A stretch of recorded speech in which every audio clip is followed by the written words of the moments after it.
Y'all, back here live at twitch.tv/conspiracy horseman, youtube.com/Ben Hamin channel infidels. That's right. I heard you're snitching on a player, man. Say it ain't so. Even as a youngin', they can sign me to blow, which explains why I'm worth my weight in gold.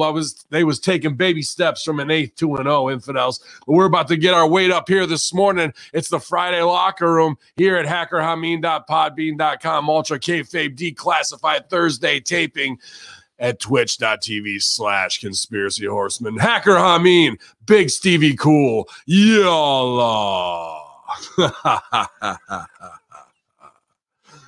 Oh, rise and shine, slap it around. Let's get it going here because, man, I'm going to try and not stutter or sound like I'm on gimmicks today. But I tried to sleep last night, and who needs sleep, man? You're never going to get it. Who needs sleep? Tell me what's that for? I don't know at this point, Stevie, but I should be jacked and shredded because I think I'm down to about 45 minutes worth of sleep, and I'm seeing the muscle mass just increase like crazy. Everything I needed to know, I learned in the gym. Yeah. So I'm feeling good. How are you this morning, bud? Well, it's weird. I mean, I've tried to put that formula together too. I train hard. I diet as I get older. I try to be as strict as possible. And it's weird. I can't quite put my finger on it why they're getting jacked at 50 and 74 years old. So weird. I can't quite put my finger on it. What is going on here? Did I tell you I went out and played bingo last night after I got done watching the shows, and I actually won 2 rounds, and my lucky letter was B12 both times. I won. Man, that B12 COVID, the combination is just the vaccine. Yeah. No wonder Trump is forcing it on everybody. They're the super soldiers. That's it, man. Yeah, he's ready to do the YMCA all over your ass, man. And so are we. Because there's only one place to go, and it's right here at Hamin Media Group, you guys. It's been a unbelievable week with patreon.com/Hamin Media Group kicking off. I want to say a huge humble rise and praise you to all the early adopters. I think I passed 40 last night, bro. Wow, I was thinking to myself, we get this launch, then I get 20, I'll be happy. And here you guys are showing up and showing out. So that really inspires me to create new and innovative content, even though my time is limited. I'm really want to put it in my schedule as much as I can. And yesterday did a great watch along to look back a moment in my life that was phenomenal for me. And 2CW and the Dream Booking, where Rob Cook had booked the house and a lot of the local crowd in Elmira, where he's from, and he wanted to tag with Tracy Smothers. We've been doing all the shitty sixes throughout the years, and this just paid off in a tag team match with that. And the first and last time I ever danced in the ring. Never gonna dance again, Stevie. So I know it's George Michael's song. I'm old enough to remember. Nice. But I mean, you're the dancing guy. Did you ever have a dance off with Tracy Smothers and dance with Stevie Richards? Was there ever a house show throwdown? Never. That's the thing about the nickname. It was a segment from Ybor City in Florida in the ECW where they just had me go out to onto a dance floor with a girl absolutely gimmicked up. As a matter of fact, the boys were watching her to see where she got it from, but they were and I just went out there and did the bushwhacker dance in the middle of the thing, and that's when they started calling me Dancing Stevie Richards. It's actually a funny thing because we're so literal and so whatever we are, where it has to be literal. Right. The nickname stuck, but it was not like I had to keep doing that. You weren't out there doing the Alex Reich every weekend, even though I would have loved that. No, I wasn't. I was doing much more embarrassing things than that. I loved every minute of it, man. But that if I was booking back then, that would have been the easy money. I'd been like, all right, pencil it in. Stevie versus Tracy dance off. Every show would have been that pretty much. That every town we went to, that would have been your seg for probably a year. I would have done it dressed as a bear. Well, you could be a proud gay American and still dress as a bear if you needed to, but usually that's going to be, well, Daisy Duke. You look more like a bear than me, right? Isn't that? You had coming off the Hollywood set. You looked like you were ready to go down to Boys Town and Halstead. It was. I immediately. I'm 8 pounds down from filming day. When they told me I was a body double for that guy, I'm sorry. No offense to him. I was like, that was the wake up call. Be like, I need to drop. And yeah, I have ever since. I did do. Speaking of dance offs and Tracy. Episode 24 this morning of the morning warm-up was dedicated to him, remembering him. But the stronger message was to try to live your life like Tracy Smothers did in the locker room and treat people the way he treated them and be as kind, generous. And another word I wanted to use last night when we talked about him was disarming. That Tracy always, whether you were one day in the business or with me 20, 30 years, he made everybody feel just as comfortable in a good way in the locker room, not comfortable like they thought that they were above anybody, but actually everybody was on equal ground, and it made any environment he was a part of a lot more fun. Absolutely. Just a legend to have around where everyone's just like, yeah, dude, he's here, you know. Never the world champ, never the top guy, but the locker room sweetheart and a legend in the business, man. And we had a great discussion last night on the Conspiracy Horseman, which should be out at the same time as this on hackerhamin.podbean.com or wherever on your iTunes, Spotify. You guys know where it is. You're here. Yeah, man. And obviously the FBI connection with Big Sally and everything that we could remember from our own personal experiences putting it over last night. But the timeline's blown up with goodness in a week of dumb, stupid shit everywhere else. Even though it's the passing of a legend, Tracy Smothers, that is enough of a good shot of positivity to look back and remember in a lot of people's timelines who are sad, because everything anybody's posted and nothing is going to be negative to start with. And it's only going to be, oh, dude, that's a funny story. This is funnier too. So even in his passing, he's bringing joy to the people to remember him. You know what I mean? In a time of sadness, when we really need joy more than ever. So watch some Tracy Smothers matches. I released a watch along yesterday on the Patreon, and it's on my Facebook wall. I'll probably put it out today. It's on here at twitch.tv/Conspiracy Horseman if you want to look back through videos, probably 2 or 3 back. But it's a good time, man. And I was so fortunate to have that moment. But I beat him. I beat him in the dance-off, Stevie. Yeah, like a true worker, you just won't let him rest in peace. You just have to get over on him. Still got to get over on him. Oh, man. But that was a great time. And hopefully this will be a decent time this week. Last night, you know, I'm looking forward to doing Light the Fuse today later at about 1:30 with Silvio, because last night's show was pretty solid. I still have to watch the last segment, but I heard it was good. And it's nice to be able to have good things to say in a locker room type show instead of always having to be hypercritical and shitting on Graves and all I'm doing. You are my tribal chief every week, bro. And they did a good job. And I haven't watched NXT, but I'm sure the Next Level Review will be putting it over for Halloween Havoc. A lot of people seem to have a good time with that. Pat McAfee's back.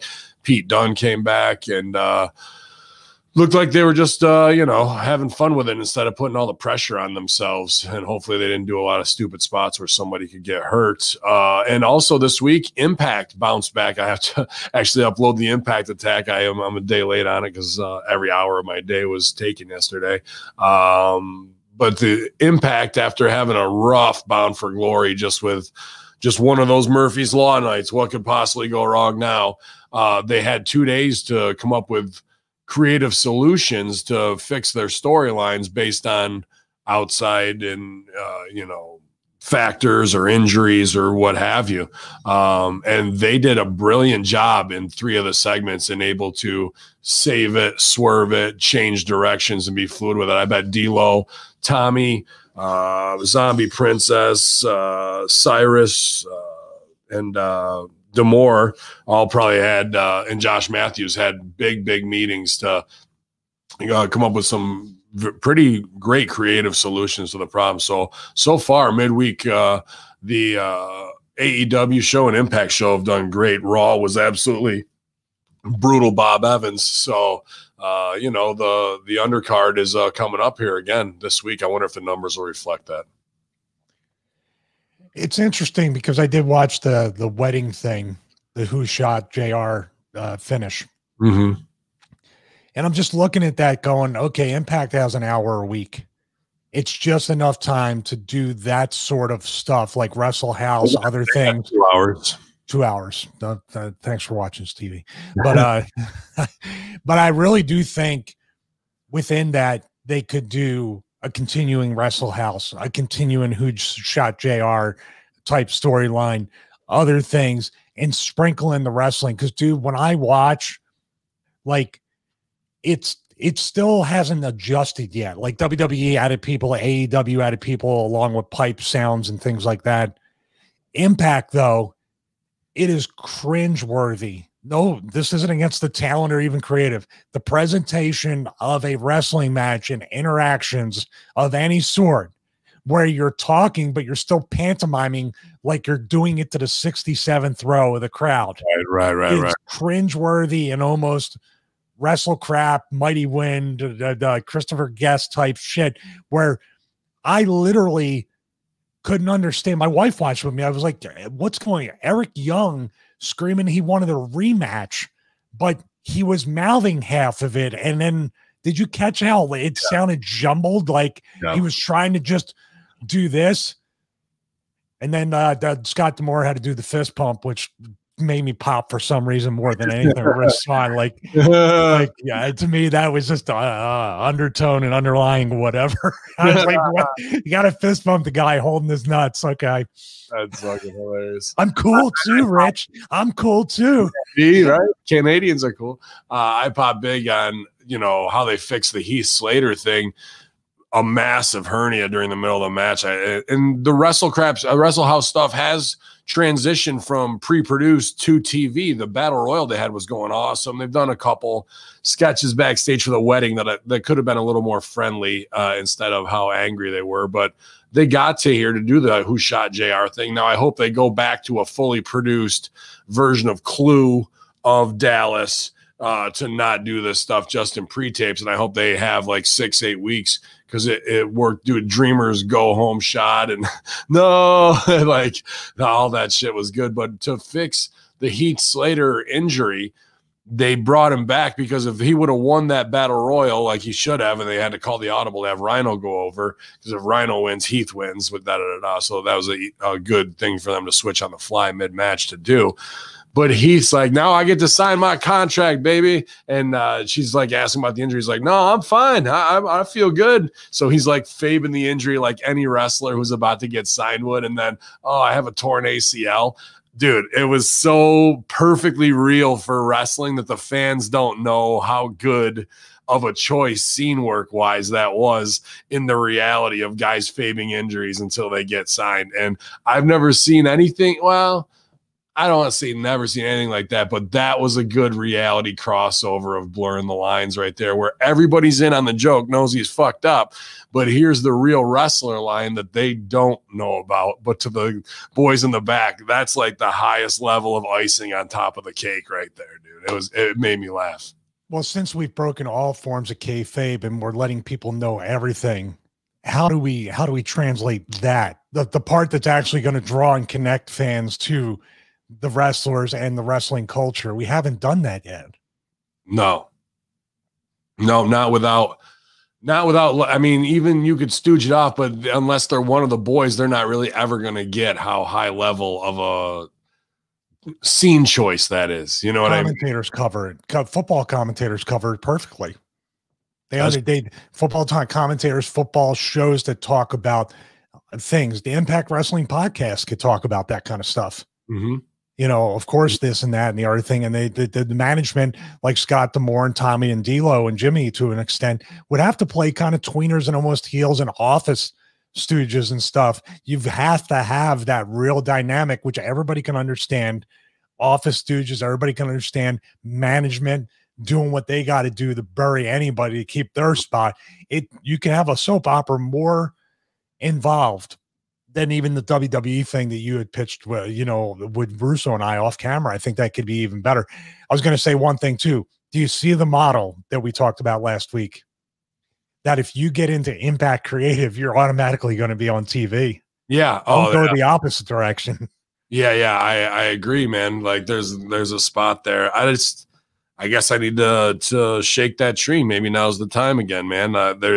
Ben Hamin and Congo Kong would fit in awesome in Wrestle House. You know what I mean? In that world of crazy characters, how do you fit them in? And then you get to see a side of me or Kong that you would never see in the ring, you know. And well, this guy hasn't been used once in how long? They just totally forgot about this guy. Yeah, I asked him. I don't think there's any heat or anything like that. But so let there be an opportunity, hopefully, or we'll make one. You know what I mean? So we'll see. Coming soon, which way to go? Because I don't know. Maybe we'll join the knockouts division because there may be a spot there. Yeah.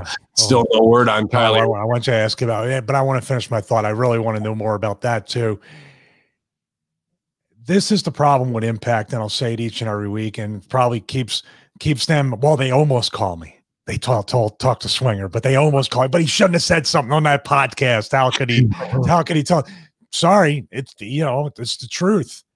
You invest in Congo Kong for how long? You throw him with Jimmy Jacobs, who's on your creative team. You put that, year, 18 months straight into Congo Kong? Yeah, great stuff with Laurel Van Ness. All that disappears. Shit. Then he disappears. And then you're going to go, it's the tried all trope, like when they did the Battle Royal with no people and no reaction. He's back. Yeah. You never explain why he left. Right. And it's on the talent. It makes them look bad. I used to say it all the time. If I wrestle once every 3 months, nobody's explained that creative has nothing for me. I might be injured. There might be other things. I just look like I don't really want it. I'm not really that interested. I'm a part-timer. I'm not really dedicated to be. So why should you be dedicated to my character? That's the way I look at it as if it was a fan. Right. Yeah, and it changes every week too. And even Daivari came back at Bound for Glory. He found some. Did he? Oh my God, there would be 12 shots fucking for everybody. Jeez Louise, just hardcore. And there was a couple guys on AEW last night who I think are in the B12 clique as well. So it's a funny time, man, all the way around. I don't know any update on the Kylie Ray situation, and their silence seems more telling than any type of statement they have or haven't put out. So here's strike two, I guess, in the eyes of the sheets and the marks, for whatever that's worth, of like doing weird biz. AEW up and left after we heard some possible sexual harassment controversy, but then that gets swept under the table. She comes over here at Impact, establishes her character, gets over, works hard. Looks like she might have found some B12, and she's getting over to the main event to have this match, and then something goes completely fuckery in the build. She doesn't show. She no shows, and now we don't know the reason. We heard COVID, we heard injury, and we heard just freak out. She was in town. She was in town for it, and they had not contacted them. So that's not what we're hearing from whatever. But man, this is a tough thing, because is this a pattern? Is it that there's something going on? We were talking off camera about the possibility of substance abuse or whatever. It's all speculation. Mm-hmm. But like you said, silence is almost, of course, people's imaginations or whatever negative connotation of the situation is going to come through, unless you say something completely different. And the silence in it isn't vilifying Impact at all. It's making her look bad. No. So maybe that's by design. I mean, Scott D'Amore and all those guys they're workers. And then you have, I think you had said it before too, Ben. I forget the situation, but how many people in that locker room, girls and guys alike, are willing to step up to D'Amore and say, without her here, maybe Sue Young came in and said, I'll hand me the ball. I'll be here every single time. Like you're going to try to step in and take that opportunity. Sure. Because those spots are very limited. And when you, especially in a time of COVID, especially in a time with no indies running, no crowds really, here and there maybe, to give up, maybe a steady paycheck from Impact right now or jeopardize it is really, it's a sad case. There might be something more like telling here. Yeah, that's what I was going to say. But she looked and seemed healthy, like she was getting in her character. Her in-ring was improving. Her body was TV ready, and she seemed like she was a star on the rise here. The great yin to the yang of what they're trying to do with Deonna Purrazzo. And then it all falls down now. Is this the classic, where performers and actors are going to fucking be fragile mental cases, and what you see usually – what I saw. what heels are usually the nicest guys in real life, even though we have to protect our heat. Baby faces are usually neurotic, cracked up, fucking good looking, vanity, driven people. And they usually, and I'm not saying all by any means, but if you're talking about percentage wise, they're the ones who usually have a guy who's 6'8", B12 out of his mind, and is worried about committing suicide because he's in the mid card right now. Like that's what baby faces act like. Hollywood ready, isn't he? So that I'm wondering if it's just a classic old fashioned. I'm a performer. I'm a performance artist, and I have emotions, and now I have to freak out, and I go inside my shell, and I have anxiety, and I have dude, shut the fuck up. Go out and perform. Go do your fucking thing. It ain't about you and your little life. It's about the character that we've invested in. You know what I mean? Like, it seems like you think it's some of that mental fragility. Not quite sure, but even with the changes in the business and the culture, because I was witness and victim to a lot of hazing throughout there that I wouldn't even know or even guess what they would do if they were put in the situation someone like me was put into and hazed by like guys like Bradshaw and other people at his peak of what he was doing. So well, you got back at him. He was in Law and Otis last week, and you smashed his head in with a chair. I think he would probably take the chair over Law and Otis at this point. And I say to this day, like whatever people say that that was absolute. I feel terrible about doing that just because certain people listen to me, brother. Let me tell you something. No, I will not let you tell me anything. Go back to the locker room and think about what I've told you. That actually happened to me on an indie show, and the guy walked out of the ring and left. It was great. I popped. Have respect for me. BRV AOC for the first time made me laugh. Yeah, exactly. We got to address that. That's more important than anything. So, here's the thing, though.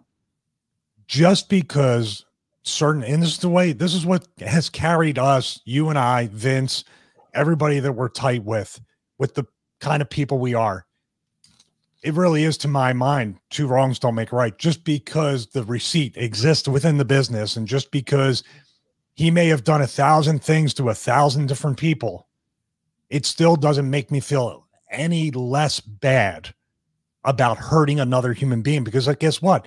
That's to me hurts my skill as a worker. Mm-hmm. Because now it's like a blemish on me. It's a blemish that I've hurt somebody.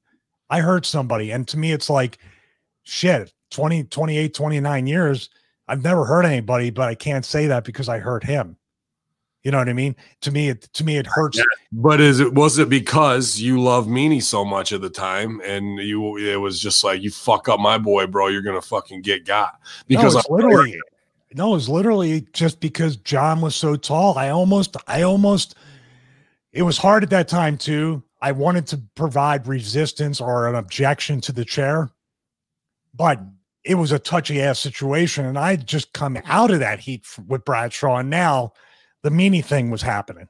Right. So for me to turn around and he says, hit me with the chair, for me to he's giving himself up at this point. He's doing good business because obviously Meanie could sue. WWE brought him in for the lawsuit push. That's all pretty obvious. Not stated, but and he won over. So you put it together. But him being 6'7", whatever it is, for me to reach up and try to hit him over the head with a chair without him, my suggestion was, John, could you be on your knee or something so that way it's a clean.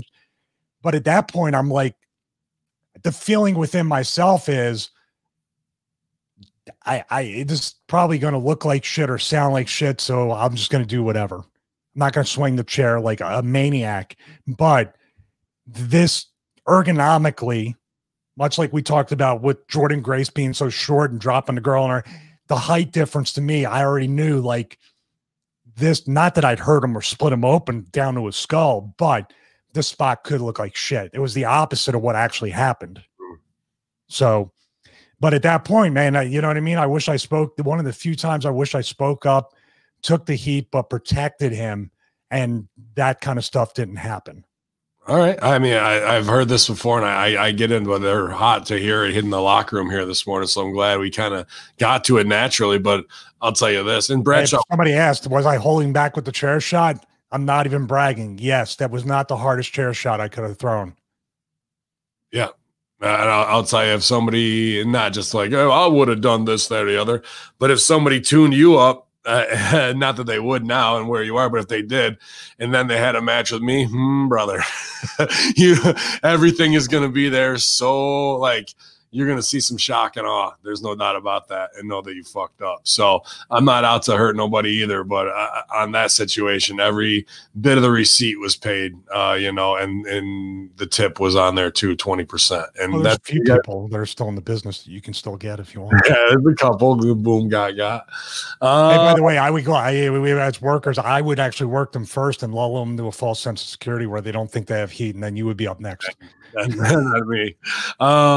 One thing, final on Impact, I got the Stooge report that because for some reason the Impact Twitch was really laggy, so I went to another Wear site to stream it. But because of that, Melissa Santos wasn't in on the breaks, and she's usually the highlight of our night watching because she's got that soft lighting that you got, and usually she wears something low cut. But we missed it. V-necks. We missed it this week. I guess at the end of the show, she left her mic on, and when they went back to her at her house, and she was on the phone with somebody and saying, she goes, "That was it." Well, that was a little disappointing, I guess, or not what I was expecting about the Johnny Bravo shooting in the wedding and shit like that. So Impact gonna impact B. That's just the way it goes sometimes, man. But we'll have plenty of good stuff to talk about on Light the Fuse and keep it going. But Stevie, before we got into it, last night, Conspiracy Horseman, I think the reason I couldn't sleep, even though I took 2 melatonin and now I feel like I'm in a dream state, was day 5, no sleep. It was Billy Ray Valentine up all night last night. I don't know what's going on. We had him call in after, as we move into Hell Week here, the countdown to oblivion, and he was saying things that had us like back on our heels, like things we didn't think we would hear from the good brother that way after, but he met AOC and she's fine as hell, and that snatch is a powerful weapon, bro. Ooh, I mean, if you told me what do you expect out of this conversation with Billy Ray Valentine after meeting AOC, that entire conversation would not have been my guess. It would have been 9/11 truth. It would have been, talking about how can you endorse Biden? How can you endorse these people? I mean, but it was not. She danced on a roof for this guy, and it just spun his head around. It did. You guys will have to check it out for yourself. Feel free to rib him at OB1, you know me, or send some tweets to it's at Old Bitter Steve, Strangler Steve for the Wednesday locker room, or Bello being Bello, and say, what is going on out here in these streets, man? So a good way to close the show with some hot audio. The Horsemen were even taken aback. We were like, wow. So it'll be an interesting week, man, but I'm glad to have all voices, all opinions here at Hamin Media Group. No doubt about it. I checked on him and asked him if he was okay. He said he was good. He said no matter who wins, it's going to be a shit show. But what he was saying, see, this is where if he had turned around, and I made this point last night, there's all these things stacking up on Biden and the far left and everything you're looking at. And if you think that the riots and everything are going to end the day after, well, if they do end the day after, that's even more suspicious than continuing, in my opinion. But do you want that, or do you want forced vaccinations and internment camps? We do not know like what to expect on either side, except a whole lot of bad. It's a lot like being in the wrestling business. What level of being fucked are you going to be able to live with? Yeah. Yeah. I mean, from what we saw in the Canada Stooge, you know, these open camps and whatnot that they play. Oh, and you're going to go for 2 weeks to summer camp. But if you decide if you decide to not take the vaccination, well, it's 2 weeks from when you decide. So you're going to go there for 2 weeks. But if you don't, then you're going to be there for another 4 weeks. And you're going to be waiting like, the fuck I am. The fuck you're going to do anything to me.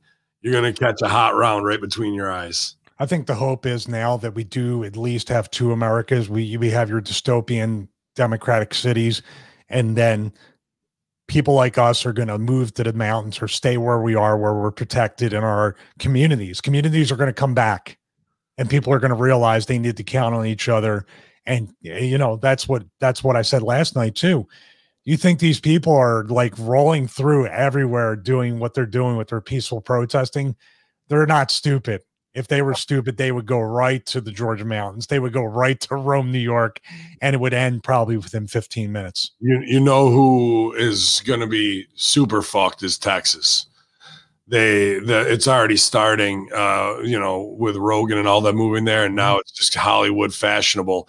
And it's the same fuckheads who aren't like Rogan, who think they are, who perpetuated all the bullshit in California and let it get to an insane level that now they all bug out because they've all shit in their own beds and they're tired of lying in it. They're going to go to Texas like it's some fucking free new world, and you're going to the place that is the exact opposite mindset of what you fucking created over there, thinking that because Austin keeps it weird and they have great taco stands that you're gonna fucking be able to do some new utopian thespian fucking hotbed for comedy type shit. You're gonna attract the same dumb cocksuckers who fucking played the game, who moved from New York, Chicago to LA to be a part of the Comedy Store and the cancel culture and all this fuckery to get over with Hollywood.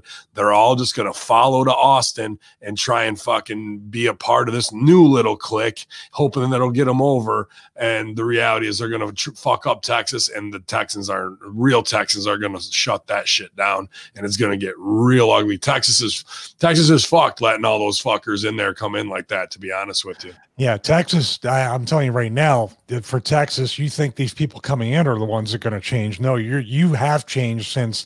I'm going to read an email from Chris, one of our listeners and viewers from Master Street Theater.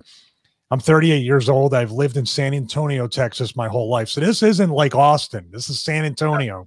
So like more like the outskirts of Dallas or Houston, like out there where it's not quite. San Antonio is still a pretty small city, I think. It's growing. Yeah. This is me saying that. He goes, I remember first noticing a lot of California people coming here in 2006, and they haven't stopped coming. Prior to 2000, only Travis County and counties that border Mexico were blue. Today, that's all in caps, large population county is blue. It's only the counties that are not big cities and do not border Mexico that are red anymore. Even so, we still lean red, but barely. We are on our way to becoming or being North Carolina or even Virginia. You're talking about a statewide civil war, and I would pick the good old boys, the cowboys, the oil cowboys over fucking. Who've been hunting on ranches for a long time, boy. I would have thought that Rogan, well, they didn't really disclose, but I'm assuming he's near Austin. Yeah, he is outside. He's in Austin. Yeah, I would have assumed he would have like been out like in a Colorado type environment where he could hunt every single day because he wants to stand up and fucking come in. He does. Hey, he does have that property and that acreage to do that. It's outside, maybe 20 miles. Oh, you don't think that anybody who loves Spotify SJWs is not going to go there and try to protest on his ranch? They already started blocking the show with Alex. They've not completely shadow banned it on Spotify, but like done a couple tricks where it's harder to find and knock it down. It had 6 million views the first day. Why would you allow people in your company that want to do that when somebody's generating 6 million views for you? Now you're inside your own company on your own investment, censoring your own top investment because some nameless, faceless cock-sucking, cucked cunts want to fucking have a $75,000 to $100,000 job, so you're going to shut down free speech for a generation useless that you hired? Are you fucking joking me? Go swing from a tree if you don't think like me. I'm going to tell you what's going to happen. I want to predict it. I was wrong about women on the moon, but that's coming. Here's what's going to happen. Joe Rogan is doing all of this on purpose. Much like when we had the call with Fox, we almost got more over being turned down and rejected by Jacob Ullman. We became the underground. Joe Rogan with the Spotify deal is becoming the establishment. He sees that their actions are actually going to get him over even more, get him out of his contract, get him bought out. They're going to buy him out. Yeah. They're going to buy him out. He's going to have the money, go back and be more popular. They can't undo what they're doing. That these are the did not upload the episodes in the very beginning. It was already dead. When they make a choice, and the choice is this: back the nameless, faceless pieces of trash that have a master's degree in communications, who came from Stanford or wherever the fuck, and work at Spotify, who are the pieces of shit trying to censor free media after they invested, what, they pay them $150 million? $100 million to come there. So you've got somebody who's nothing, who will never be anything. They'll never be an entertainer. They'll never have influence. And that's what drives them crazy. That's why they have to do the influence right here, right now.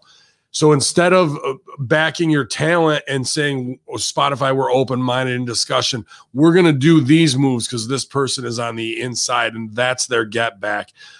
What do you think as you press down the gas and go down that fucking road? What is the end game in the boardroom? Explain to me the end game that Johnny Fuckface over here, who identifies as fucking Catwoman, the bearing that they have over this, where do they want to take that in free speech? Where do they think that's going to get us?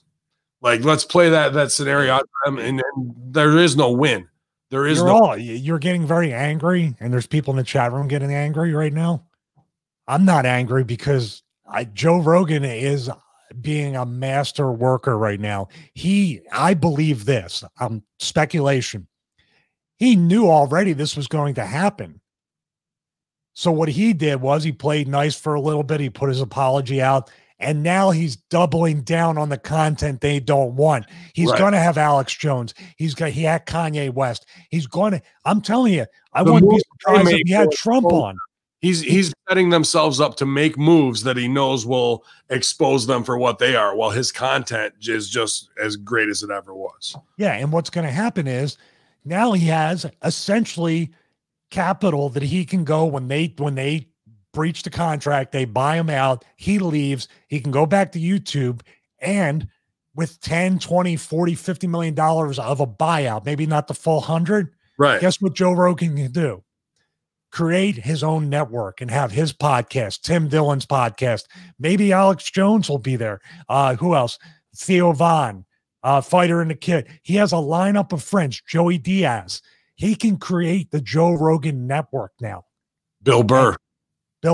I'm just saying, I will offer now a network for free thinkers on both sides.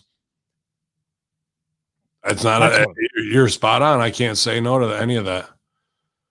He knows that no matter what, he will become, I think if Joe Rogan stays on Spotify and continues to play the game, it will only hurt his brand, his popularity, and his underground nature of his content. Being kicked out by Spotify makes him the baby face. People will cancel Spotify, subscribe to his network. This is just the way I see it playing out. No, I think you're on with that. I've been watching LA pretty steadily from the high-level improvisers of Chicago I know that moved out there circa 2012 to 2015 because it was their time, because other people were getting on Veep and Silicon Valley. And when that happens, people in Chicago go, what the fuck? I was just playing with him last week. I didn't know he was up for a fucking part on HBO. And now he is on that. And then here comes fucking 20 of them to move out because they have 5 more years experience and the people are getting cast on those shows. So they're like, fuck it. They're getting on Drunk History. I must be able to get on Drunk History and we're going to be off to the races. Meanwhile, they've got their wife and child in a 1-bedroom apartment with a little fucking balcony, you know what I mean? And like paying LA prices, and now the entire industry's fucked. And where are they going to go? In Chicago, they had a nice life, go to the park, don't have to drive everywhere. Our friends are all around. Now they stay in a little confined apartment, get on Twitter and cunt off reactionary every day. And this past week, as we move into the election, there are no jokes from these high-level improv minds. There's just fucking constant reaction, knowing that they fucked their life up trying to sell for something, and they don't have the business acumen or probably not the pocketbook now to go back to a Chicago that they feel comfortable at. But so they're all moving home, like 40 and 50-year-olds moving back to like, well, we came from Maryland, we came from Wisconsin, so we're going back there. All the time they invested in comedy and getting things done is now a complete wash for them, because they sacrificed their art for the fucking markout game and dancing for Hollywood, and then Hollywood left them fucking high and dry, bro. And now they're just sitting in the wind. And I can name 15 people that fit that description right now. I put up an episode yesterday, what is success? And this is something these people, especially if they have a wife or a husband and they have children, you have to realize what level of success you want to have, not only for yourself, but the people you care about and your loved ones. I'm not saying give up on your dreams, but there's a certain thing that we don't like people controlling our lives and our income, right? We're hypersensitive to that from wrestling and other forms of entertainment and lost TV shows of alien gold hunts. But this is almost like if you're 35, 40, 45 years old and you're not at least trying to get behind the camera or produce or direct or write or even be a commentator of some sort on some part. If you're not trying to find an alternate way to at least be in the business and also make an income, and maybe the break will still come, and you're still holding on to that, and all you're doing is comparing yourself to these people that got the part or doing these other things, and you're chasing it, and you're sacrificing young kids' lives and wives or husbands, maybe literally, who knows if you get out there what they'll ask you to do.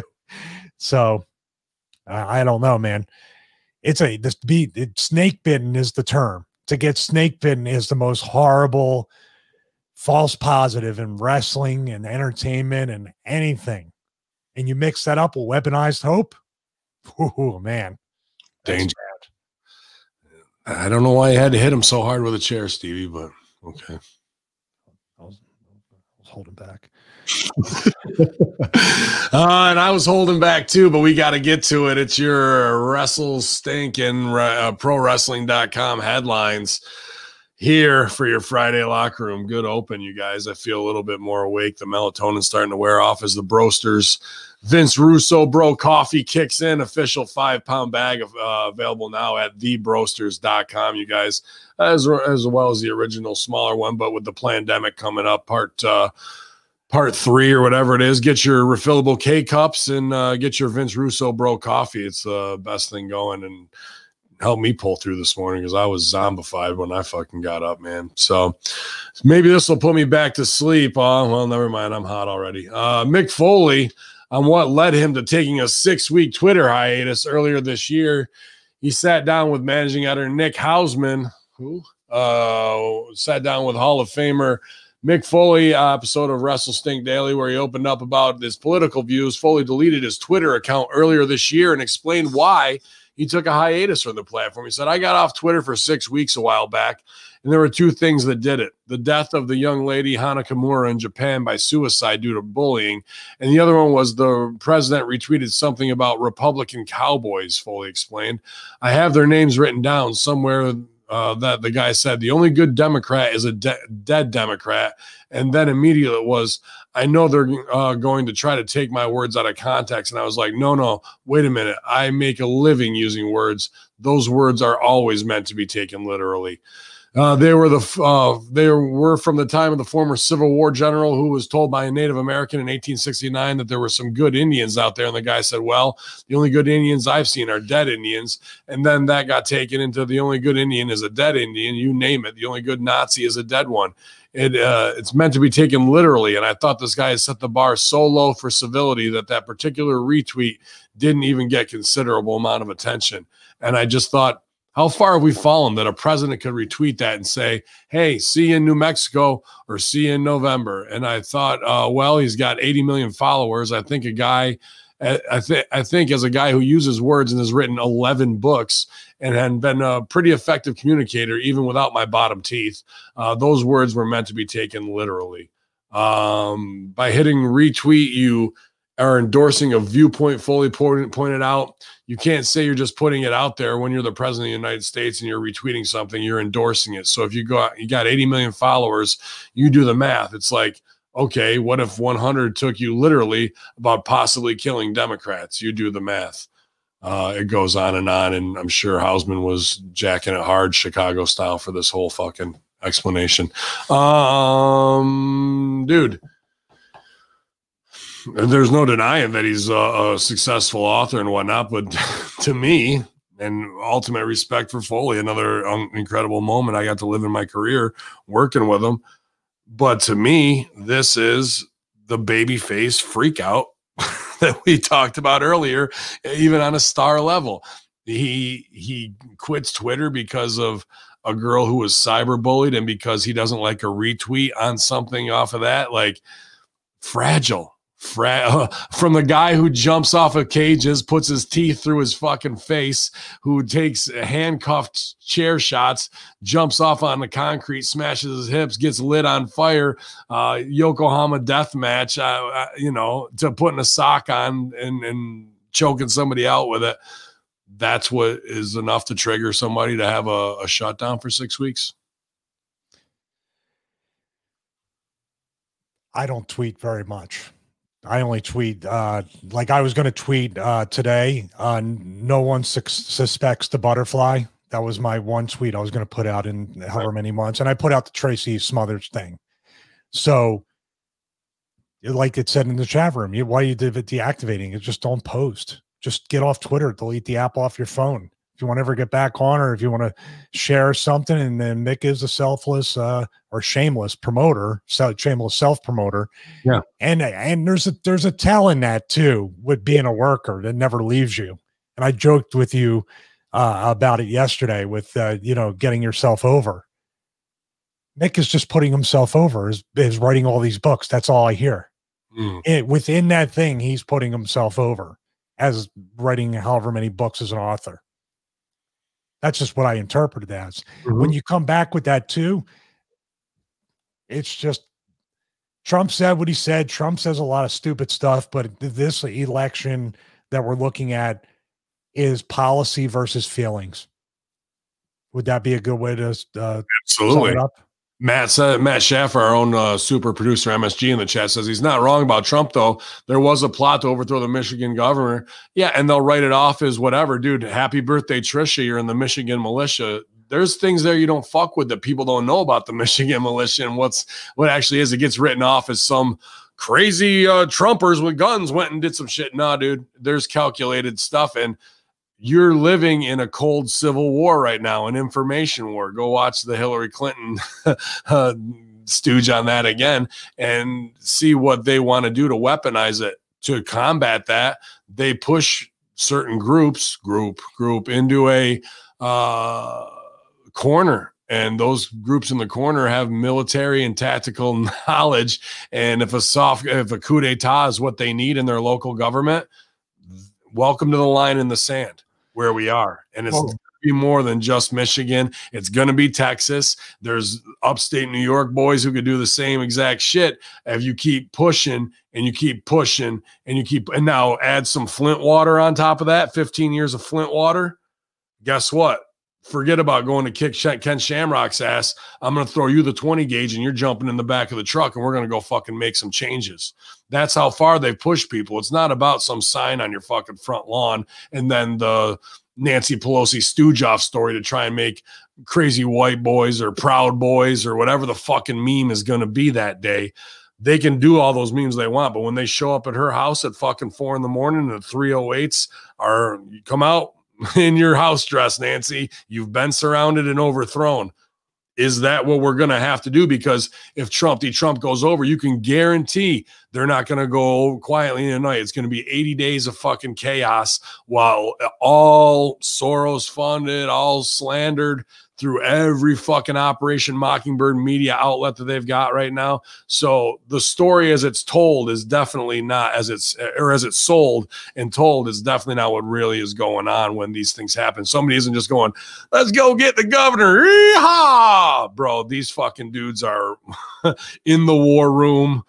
You know, the plans have been in place before Trump was even elected. Yes, these people existed. Let's talk about the possibility that Trump being elected in 2016 actually paused whatever plans these militias had. Because if Hillary got elected and they were trying to forward whatever globalist or elitist agenda or any kind of other gun grab that they wanted to do, think about that. Trump getting elected actually might have saved people like that governor. And the thing with Mick or anybody else, because we do it on, and I know we're looking at Trump a certain way, we're looking at whatever, but we always put up the caveat that there's somebody above him. There's somebody above them. There's somebody controlling all this. There is a George Soros, and then George Soros could be a lapdog for the guy who's a lapdog for the guy on top. Those are the real workers that we never see or hear about. Mick and other people that virtue signal, like Impact women's wrestlers and other people, they never say both sides are fucking liars. Yep. You know, we know Trump because you have to play for a team. You can't be independent and look at the entire thing and say they're all scumbags, they're all liars. And I said it last night. Why are we worried about Trump and even Biden to an extent with these offices? The real people are the ones you mentioned, like Pelosi, Schumer, Biden when he was one, even the Republicans that have served for 10, 20, 30, 40, 50, 60 years and done nothing. They're the ones in power.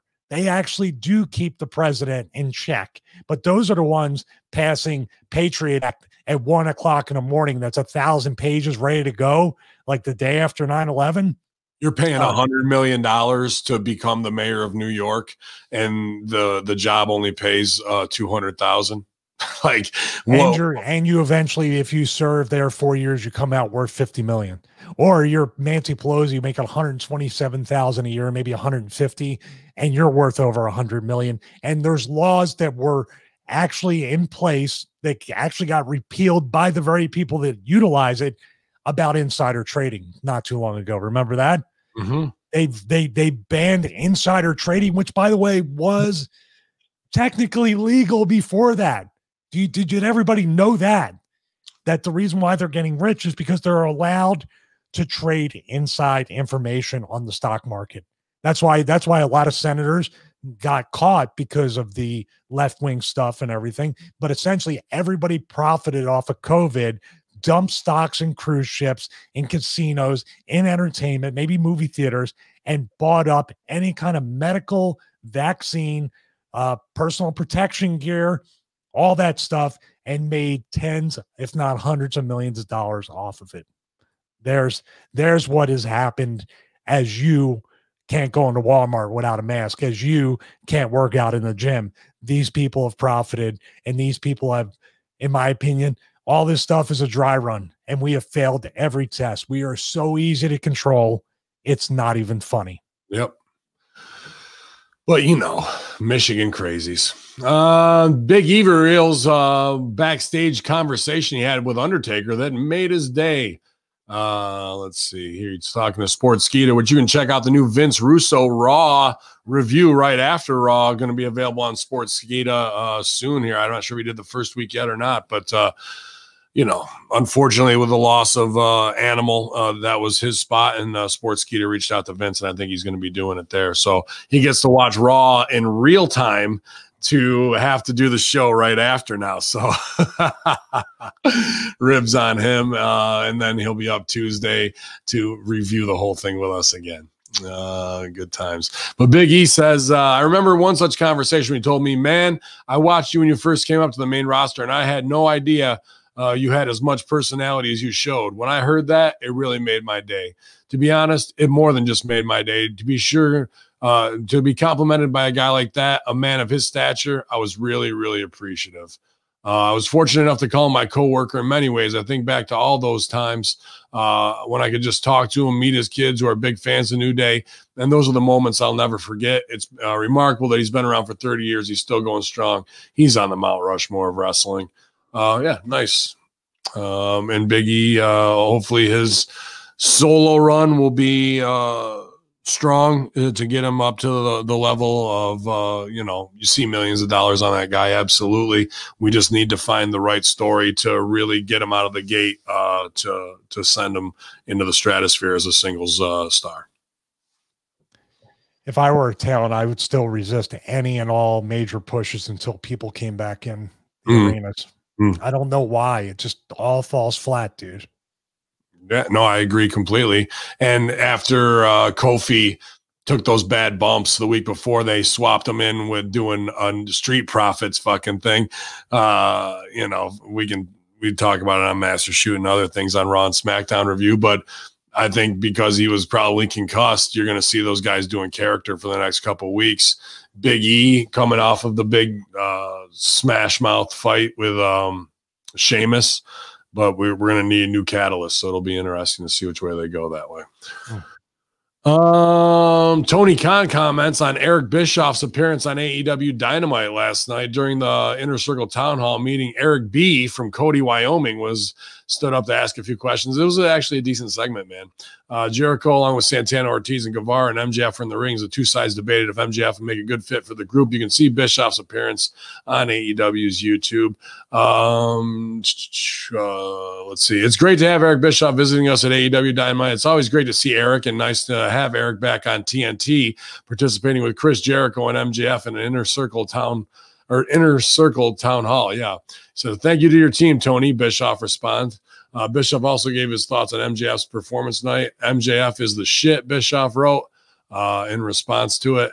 I still firmly believe as 1,000 people were laid off from TNT and furloughed as they restructure to follow the NBC move, which, shocker, that's what corporations do, that Bischoff is entrenched with TNT. He is reviewing the shows, and that's why you'll see more and more random Bischoff pop-ups out of nowhere to be on the show, as he is a consigliere to Tony Khan, I believe fully.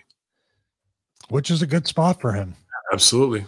Good spot for him. Everybody has, their strengths and their weaknesses. Vince has been very honest about his, and also pointed out Eric's, and this could be a really good thing for, hopefully, for both. It seems having Arn and Dean and other people, Dustin and who else, Tony Schiavone, Jim Ross, and other people are not getting through to these talents on how to get over. Maybe Bischoff can have the network have some leverage to get these guys on track with an identity.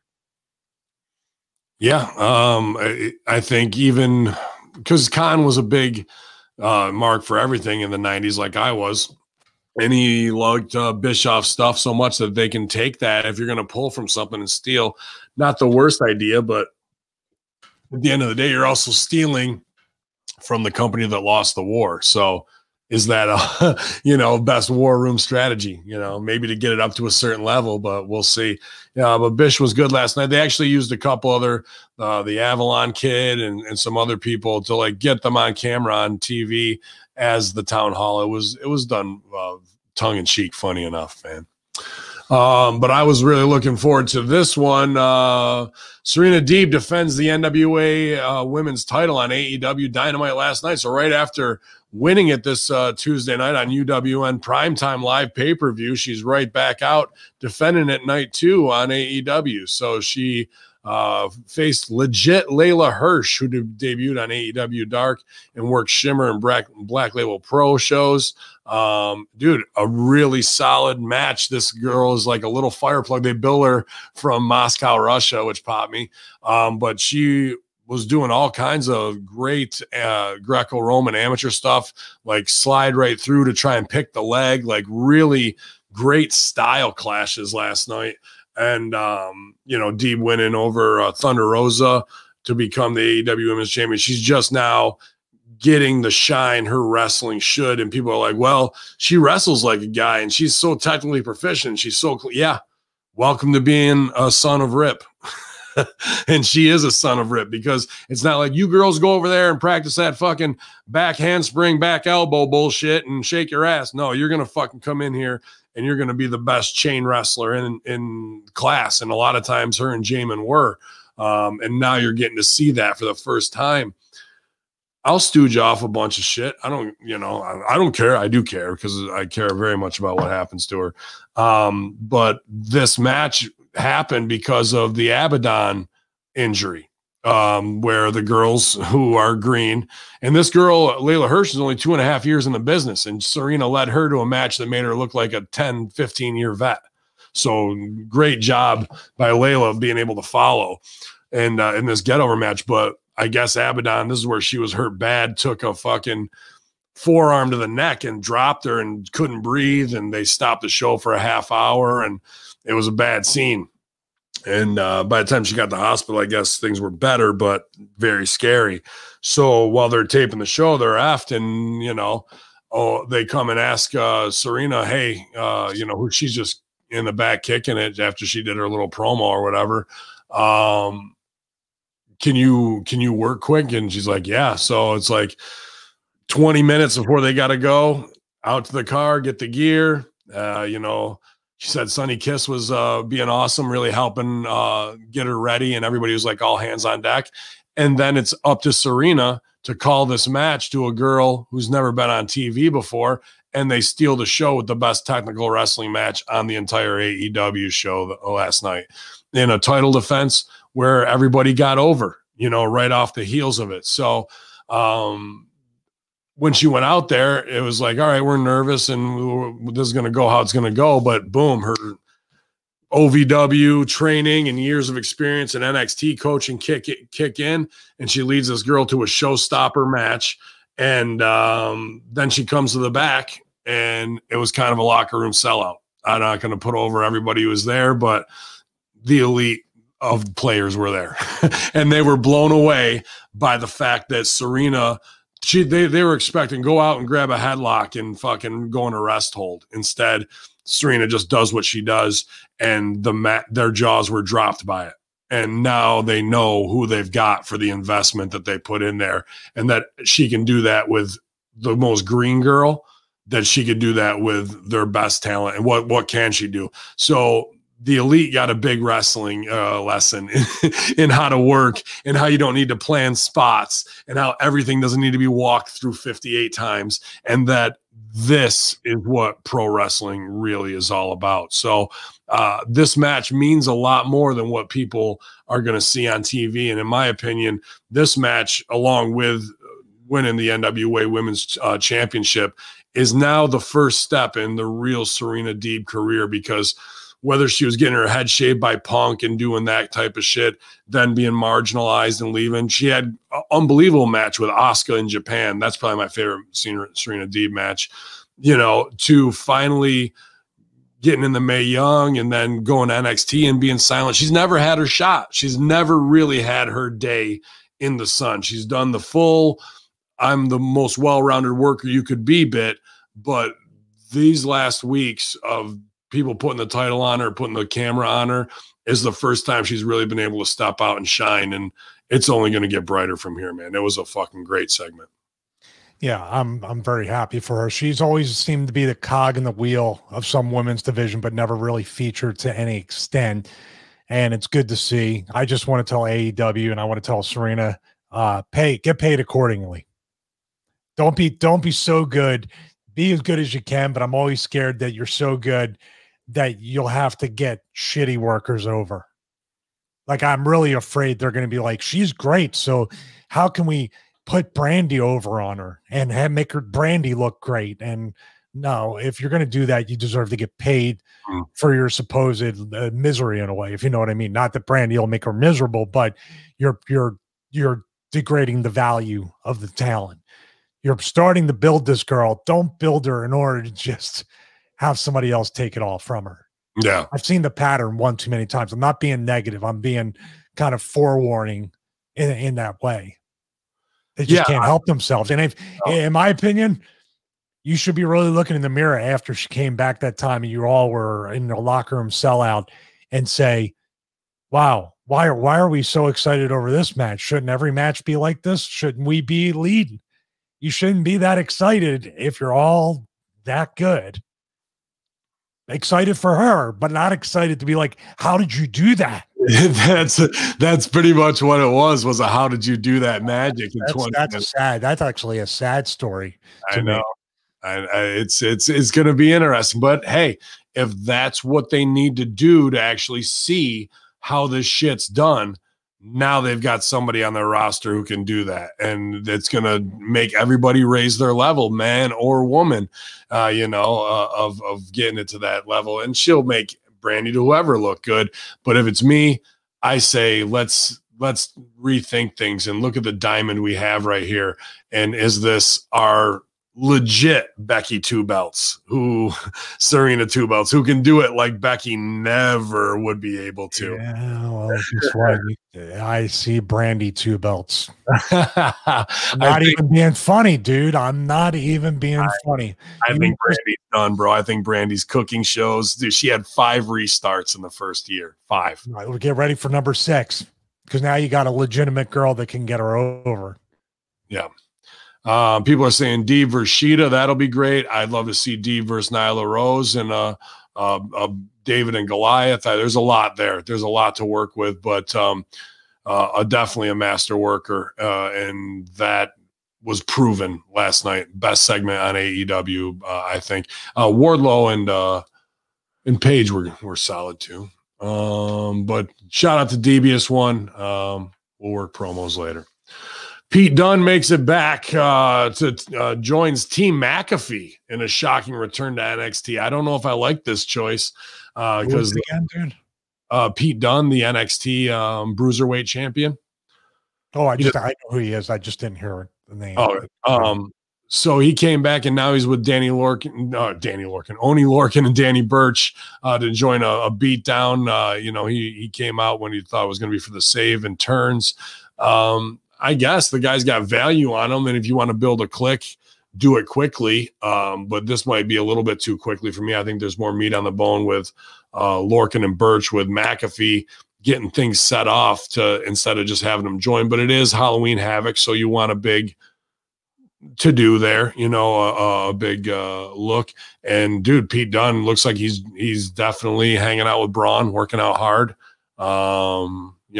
Really got it locked down. He shed about 30 pounds of baby fat, and now he's shredded as can be, and you can't even really recognize his face. So, do as thou wilt. Man, these vaccines in Florida, I guess there must be a trial run for the COVID vaccine. I got to see a picture of Pete Dunne because I think Orton put it over on Instagram, didn't he? Yeah, 1 second. I'll bring it up here. I can see what it looks like.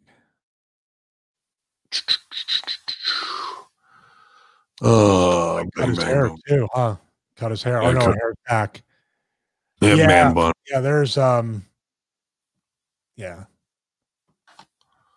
there's bodybuilder. He's the bodybuilder weight, not the bruiser weight now. Right. Good for him. Bring this up so they can see it at home on the video. Of course, it'll take forever. I enjoyed his matches with Tyler Bates, right? That's the kid. And when they did the Chicago takeover, those are people in the crowd too. Oh my God. And him hitting whoever with the chair and his friggin' tricep and his lat. Oh my God. I want to see if I can recreate that pose, and then I'll need about an hour working in photo editing with some structure and some detail. I can do that, but it'll take a while. Is Velveteen Dream still on the roster? Yes. Oh, okay. So he won. If you can see Pete Dunne here in the middle, super jacked. It's going to come back to bite them all, man. I don't want to see these guys get caught up in some shit, but you just can't, what goes around comes around, right, man? You can't have this. If I go back, I'll look better than half the roster. No, I won't. You're lying. Not anymore. I mean, if they get busted, yeah. I mean, bring me in a month after that. Yeah, you guys don't need that shit, man. Especially, dude, when animals dying and fucking all these, like, the model is right there. Is it worth it? This isn't 86 where everyone's a fucking mega star and people are fawning over you. When they see Pete Dunne, when they see Pete Dunne at the grocery store, nobody goes, "Is that Pete Dunne from NXT?"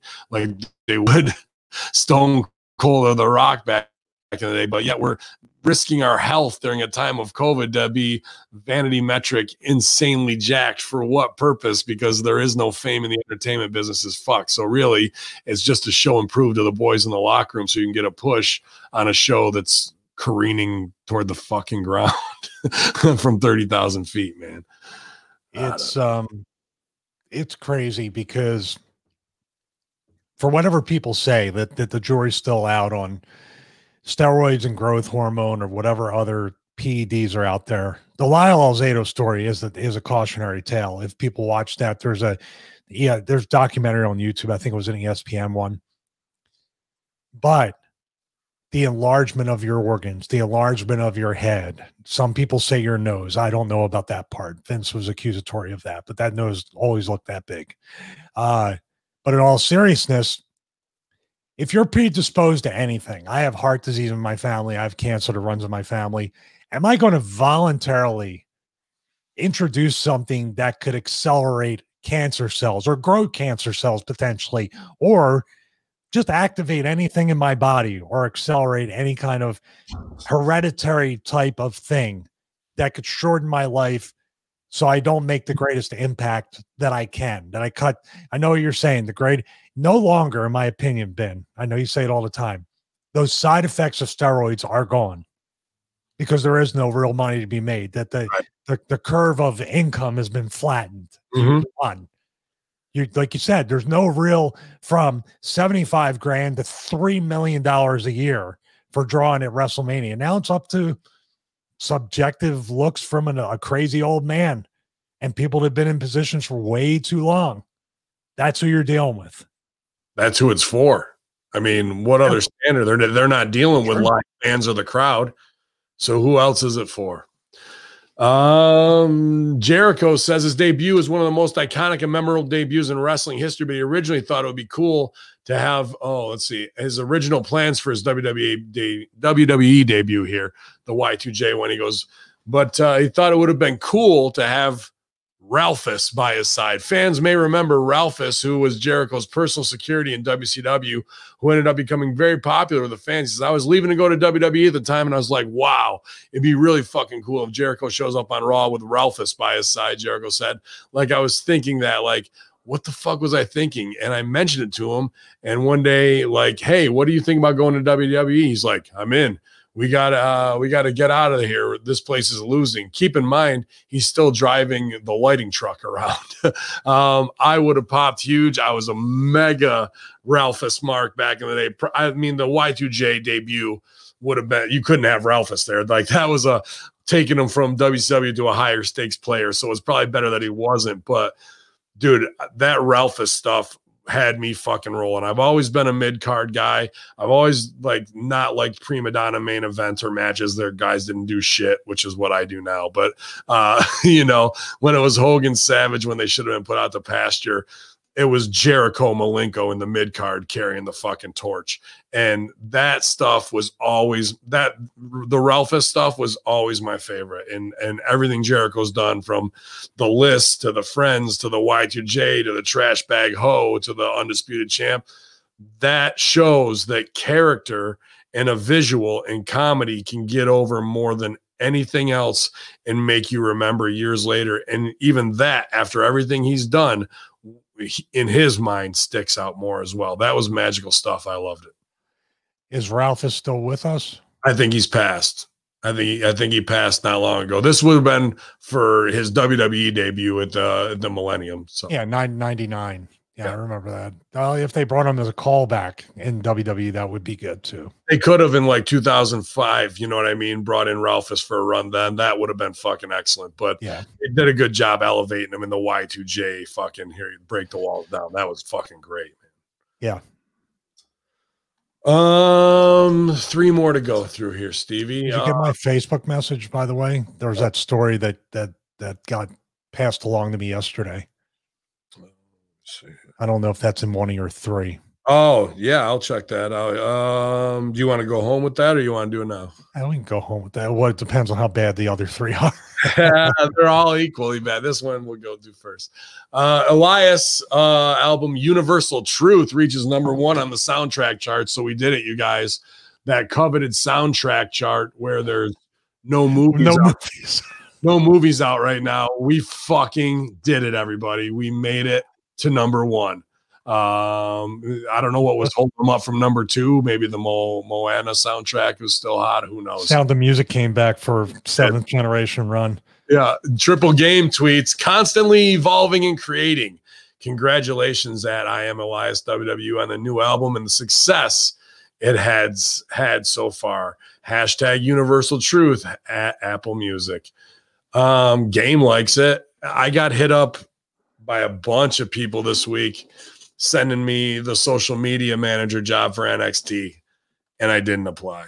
I've been listening to a lot of what you and Russo been telling me and trying to take it. And then, to be honest with you, this week with Patreon was the difference, like, of me trying to get over a little hump of seeing what I needed to see. I mean, because you're not going to send me to NXT just to be like, oh, I'd be doing the job incredibly. Putting over Halloween Havoc is the fucking greatest thing, but I'm not going to be able to sit there and not be empowered to hand out $2,000 and $3,000 fines as well. So, I was just like, well, is this the spot? Nope, this isn't the spot. Bruce's spot is my spot, and I'm not settling for anything less than that. So what was the tagline in the beginning for that tweet? Well, I didn't apply to it and they didn't offer it to me. No, I'm talking about the Hunter's tweet. Oh, the tagline. Oh, should I? Because they say that a million times. That's like the go-to, always creating and evolving. Yeah. That haven't you heard that tweet about a million times from them? Oh, I'm sure that's always constantly evolving and creating. I'm sure that's their boardroom MO, that they came up with a ton of taglines with Ad Age Magazine and Stephanie, and that's one that they're going to use to get over. The soundtrack chart. Soundtrack. Clap for that, you stupid bastard. Japanese. There it is. Dude. Are we that cynical now that like it's like there's such a bad it feels so bad to be awake most of the times. Like we wish we could be put back in like Cypher in the Matrix. Because once we see #1 in iTunes soundtrack, we're like, soundtrack, like you had to ruin it. You weren't lying. Yeah. Like Hamilton, tables, ladders, and chairs. I don't know if he's read me. Says Hamilton was #2. Well, that I believe that because Hamilton's widely popular, but Hamilton's probably been #1 for the last 4 years. So there's probably only 2 soundtracks in the list. And Hamilton hasn't had a performance in like 3 years. I would like to hear an Asuka album as well. I think that'd be good. She could redo Yono Oko's album.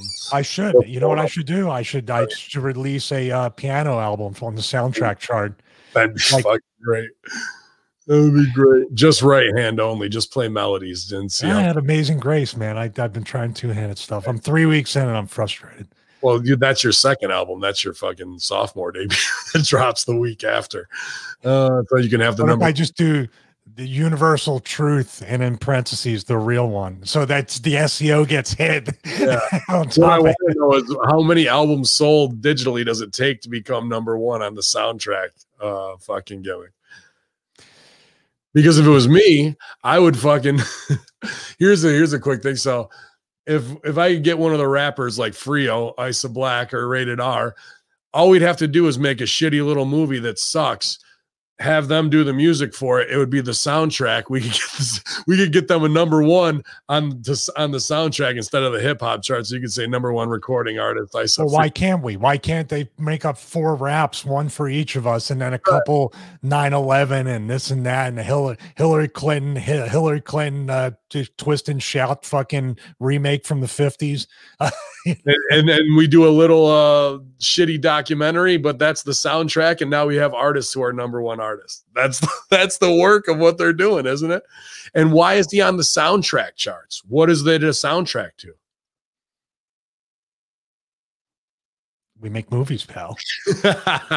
We make goddamn great movies, pal. I wonder if it was like a WWE Studios type relate. There's some kind of chicanery put into this to where they knew, like, we're gonna get crushed and not even like beat out Hamin Media Group in this category. We might as well go for soundtracks.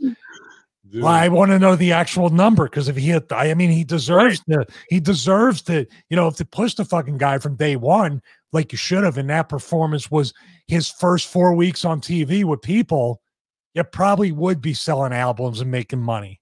But no, here comes the vignette after 4 years. You do 12 months. You do once a month, you bring in a big rock act to help him get over where he big leagues them, Foo Fighters to whoever. But while they're there, you have the songs ready to go. And that's part of their contract, that they're going to sit in and record something for WWE Music that's going to end up being on a 12 fucking song album for Elias. Then you got Elias with the Foo Fighters, Pearl Jam, whoever the fuck you want to bring in. Five Finger Death Punch, Limp I'm telling you right now, here's what you Rock, do. Because anybody that's cool is not going to have any part of this show. I'm sorry. You're going to have to bring in the guys that are staring at the microwave, the Europe guys, or anybody else that needs the money, and they will take a fucking guitar shot to the back, like an actual real, like a Poison, Skid Row, any of these other people that are willing to do something to have Elias hit them with a fucking guitar.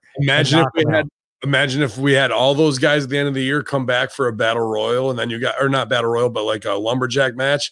You got Dave Grohl, Eddie Vedder, John Cena versus Elias. Yeah, you have a John Cena versus Elias, dude. All rock stars are on the ring. Kid Rock, all the people who would do business who have before. Limp Bizkit. What the fuck is Fred Durst doing? These and believe me, he made that John Travolta movie. Have you ever seen that? No, I haven't seen that, dude. This John Travolta movie, I forget what it's called. It is brutal. The first line of this movie, which Fred Durst directed, he walks into a like some kind of shop to buy a jacket, and John Travolta plays like a goofy, like, I don't know what's wrong with him. Something's wrong with him. You can determine the word, but he goes, "I gotta go. I gotta poo.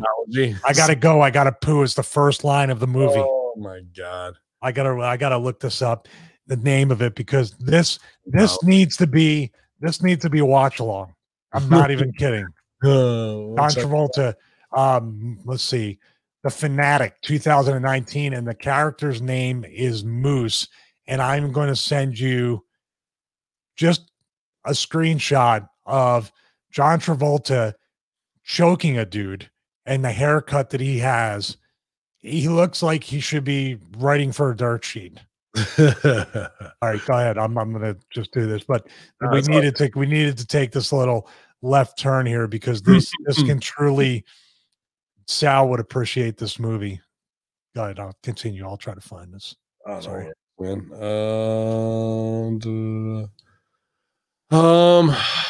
Miro, you might have heard of him, praises Lana for doing her job to perfection. Miro recently spoke Inside the Ropes, and he praises his wife for what she's been doing. Been putting through the table the last 6 weeks, where she's been victim with Nia Jax. However, intertwined with that, Lana's had a WWE Raw Women's Championship match and earned a spot in the Survivor Series team. He says, I don't book their shows. I have no idea. All I know is she's the most likely tougher than anybody else on their roster, because clearly that's the first time in history that's been done. And every single time she gets the fuck up and keeps going. You know, she says no. She doesn't say, I don't want to do that. She doesn't sell. She's going out there and doing her job, and doing her job to perfection, because you can see in the ring when she gets that time, you can see who's who and who's been working and who's been sitting on their asses the whole time. I'm so freaking proud of CJ, man, because she's proven that she's most likely the most talented and underrated person in the whole entire wrestling community. Was a shot on the other girls, I'm sure, especially Nia. Yes, I'm sure. And I think that Miro is super smart in the way he knows how to use the internet and work for his wife to get backs and say things in a worker way that is gonna fucking be a stinger, but hopefully it'll stop getting his wife put through tables. But the reality is they're gonna read that and we're gonna get table number 7 and 8. But strangely, WWE is so stupid of not knowing how to get anybody over that they don't even know how to bury anybody correctly because she's actually getting over. Right. Well, I also heard that William Alcia reported in the Hamin Media Group that now Vince is hooked on it and he thinks that she's going to be the biggest baby face because of this and get it over. And then the reality of when she has to actually go out and the bell rings. That's the bad part. She's not. The hard work doesn't show through in that regard. All those chicken farm workouts with Deanna Giorgio just doesn't seem to be. Can you bring up that picture of John Travolta? Oh yeah. He'll pop hard. His character's name is Moose. Jesus. Fred Durst really did a great job directing this movie.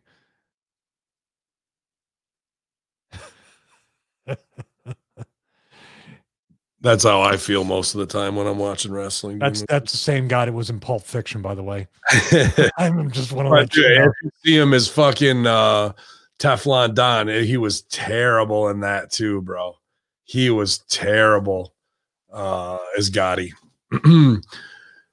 Dave Meltzer reports that the Performance Center last Friday, October 3rd, was sent home and instructed to quarantine for the standard 2-week period, regardless of testing negative or positive. If you were there October 3rd, those are conflicting reports on what could mean for tonight's NXT Halloween Havoc show. While Alvarez said that none of the television regulars tested positive, that doesn't necessarily mean that some weren't asked to quarantine after apparently WWE still plans to have upwards of 100 fans in attendance at the revamped Capitol Wrestling Center inside the PC tonight. Chosen fans are reportedly tested for COVID on Tuesday nights. So another COVID outbreak right on the heels of having fucking Alpha and Sika there. Just as fucking tone deaf in every fucking way that you could possibly be, bro. What if one of those old bastards gets in and dies? How fucked are they? I don't know. Is that something that they have to test them and self-quarantine 2 weeks afterwards after hearing this news? I imagine they would. It's not like they're out getting crazy on the indies anyway. I don't know. Well, how do you handle that? I mean, dude, we forget the time that I missed the canned NXT students in the crowd. I missed my friend leaning up against the thing. Yeah, man. Those were the days, weren't they? Oh yeah, like eye for an eye match. That's what killed it right there. That had to be it. That was it. Yeah, like we can't have this. Braun Strowman, you might have heard of him, states that he will never. The Roadmaster. The Roadmaster. He states he will never. I will never wrestle outside of WWE.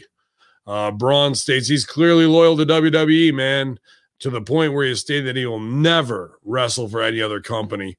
It's just the culmination of things going on in my life. The worst about it was like literally at the beginning of last year, I went through a really bad breakup and just wasn't. My personal life was a mess. Oh, fuck, man. Why are you saying these superstar? It's really hard to balance the road life and your personal life. And that's part of the reason why relationships, I think, didn't work out and stuff like that. And then I got to the point where I feel like I wasn't important at work, so I had no escape. And my mind and everything was just all over the place. And I was by myself. I just moved into a house. I bought the house of my dreams. I bought the beautiful house on a lake. And I'd been in there for like 6 or 7 months at this point, and the only thing I had was a mattress on the floor and one in the room under it. Sorry, and go ahead. In the room in a ringside chair sitting in the living room, and I would go home from the road, and something that was just weird, I would sit there and sit in that chair in an empty living room in an empty house and sit there for like 7 hours at a time and just sit there just because I couldn't kick out of this funk that I was in. And I'm dead honest, when I went to Vince McMahon to talk about some stuff that it was having problems with, and it really pissed me off that the dirt sheets and these guys that like clickbait stuff tried to spin this whole thing. And when I talked about this in the documentary, that I wanted to commit suicide because I was mad at how I was being booked in WWE, well, that's just complete and total opposite end of it.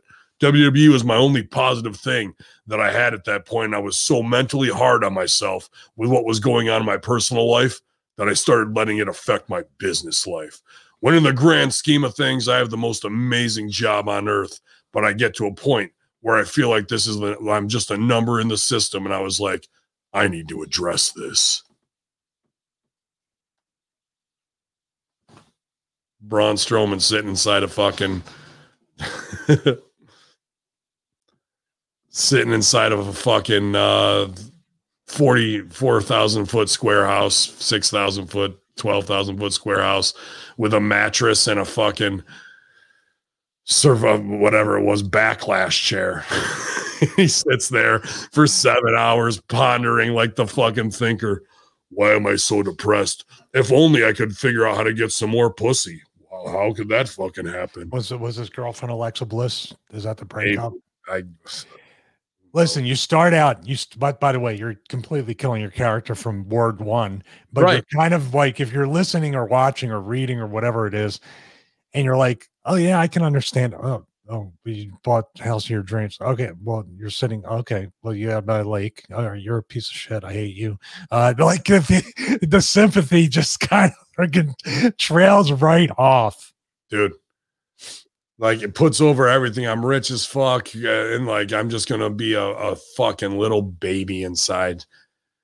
Dude, all I can think of is fucking Godfather. What's wrong with you crying? Slaps him upside the fucking head because he didn't get the movie role and shit. Like, I don't care how much muscle you got. There's just deficiencies. I'm a world strongman. You're the world's biggest pussy, bro. To shit on the sheets when he's talking about us and others without saying us, you know what I mean? I felt some kind of way when they took that and ran with it, and I saw it in their video on Hamin Media Group, or whoever he goes at, right?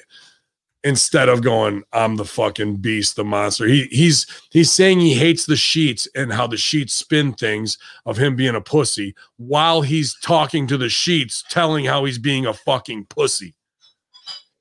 Well, the other end of that too is when you're that big of a star, the sheets don't exist. That's why you're a mainstream star and they're the sheets, or we're just your little podcast, or you're a dork, or whatever you are. I don't know, man. It's this guy, like I said, and you said, we probably would really like this guy if we got to know him. He probably has a lot more in common with us in general.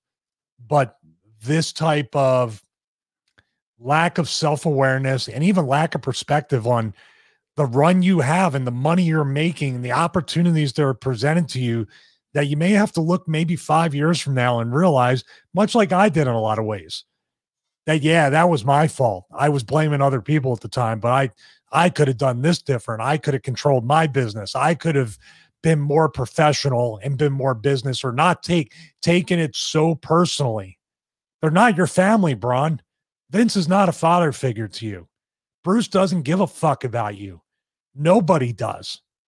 If they're going out of their way to tell you how much they care, but you're sitting alone in a house for 7 hours and you're not getting texts or calls of anybody saying, hey, dude, you okay? Or they're not coming over to hang out with you and play some games or get a workout in. Think about who really cares about you. And when you say you're so mad that you want to commit suicide, those emotions don't even match up, do they, Ben? Not at all, really. And to sit there for 7 hours. That's like a petulant child. That's rebelling. That's what it sounds like, right? Yeah. Even whether it was participation trophy, he doesn't seem like a guy who came through the participation trophy age, but this sure seems like the fucking same behavior. Got to be patted on the head. Even when you have a fucking beautiful lake house, you sit there and go, what's wrong with me? And somebody in the chat, I think it was A-Track Black, said that he was dating Camille from NWA. So props to him on that. She's a beautiful girl. But, you know, if that was what broke it off or whatever, dude, go watch Swingers. Go watch the Tao of Steve. Go to Vegas if you need to. And dude, you're a fucking monster, a superstar, should be, and you're acting like a fucking whiny little pussy in 9th grade who just got friend zoned by the cute girl that he fucking pressed up to. It's just, this is what a WWE superstar is supposed to be. This is what you remember. Big John Studd would go and fucking have crying sessions and stuff, and then talk about it, and then we'd have to go watch him fight Bundy and think that he was a big badass dude. Like, they're just fucking children who can't stop this. I have no problem with him saying these things. You know who he says be saying it to? A fucking shrink behind closed doors, not fucking ring cage sports skeeta on your fucking mother's titas or whoever the fuck it is. Like, this just shows how even in whatever mindset they're in, that they still think this is a good idea to say this kind of shit. Can't protect their celebrity. I am just super pumped to see what his Halloween costume is going to be this year. It's coming up.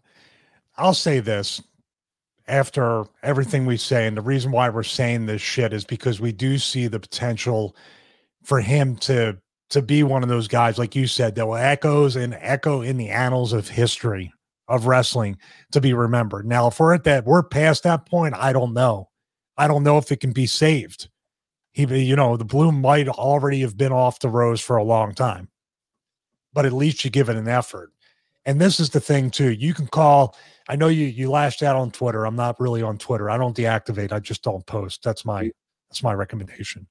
But here's me saying it, dude. We can help you. And especially somebody like me who's been through it and made the mistakes at the level you're on. Without that much opportunity or money, you have a chance to even make more piles of money. So you can come back on me. You can clip this too. Everybody, Matt's in the chat room and other people. Braun, I'd be more than willing to help you on the down low. You don't have to put it over to anybody in the office. You don't have to get heat. I'd be more than willing to share any story of things that I fucked up in an honest fashion to help you avoid doing it or doing it again in the future. And if you want to tweet at a 29+ year veteran who's been with every company and made every mistake in every company you can make on a business level, not so much a personal level or drugs or alcohol or anything like that, but cost myself money because emotionally I thought I was part of a family or I didn't treat it enough like a business. If you want to call me a dork or tweet at me or say something disparaging to marginalize me, go right ahead. But the offer is there. Y'all, man, that's what we do on the locker room here when the real good brother's good brother. You know, and like I said, whatever, I'll back that up 100% too. If you need a $5 face slap or somebody to listen to Wu-Tang and go shoot guns with, and maybe we can lay out our gear together and style our beards and shave each other's heads the same way, I'm here too, man. There's no doubt about that. And if you can't take a little simple ribbon, then maybe we shouldn't be in this business. But hey, we'll come over. Braun Strowman just blocked you. Yeah, we'll come over to the lake house for a barbecue, man. I'm nice on the fucking barbecue. Let's do this, buddy. Y'all, but new B12 shirt coming to ProWrestlingTees.com/PinHamin. Our final story of the day from my man Steve Areno, sent Ultra Kayfabe Insider story. Jordan Grace and Sabu got into a bit of a Twitter war, but it was totally unprovoked in Grace's eyes. It also left her a bit shocked as to why it happened in the first place. The ECW legend started going off on Jordan Grace by calling her fat and short. This took Grace by surprise as she tweeted out, "Did Sabu just call me a fat ass midget?" Did some fans of Sabu also threw shade at Grace, and he seemingly encouraged them. They were pretty filthy and disrespectful. All in all, fans were pretty shocked to see Twitter war between Sabu and the former Knockouts champion, but 2020 has been a strange year. Sabu said things like, LOL, don't trust me. Look at yourself. She's not Tessa, in response to a fan saying that she should trust the legend. Grace didn't seem too fazed by things, but she was very disappointed when tweeting out, disappointed this needs to be said, but being a wrestling legend doesn't give you a license to say or do anything you want. He said something racist, sexist, homophobic, but he's a wrestling legend, irrelevant. Take off the rose-colored glasses. It seems like this situation hasn't been resolved yet. We'll keep an eye open for any future Twitter shots. And then somebody said her dick is bigger than mine, and Sabu just responded fatter, and then wouldn't doubt it.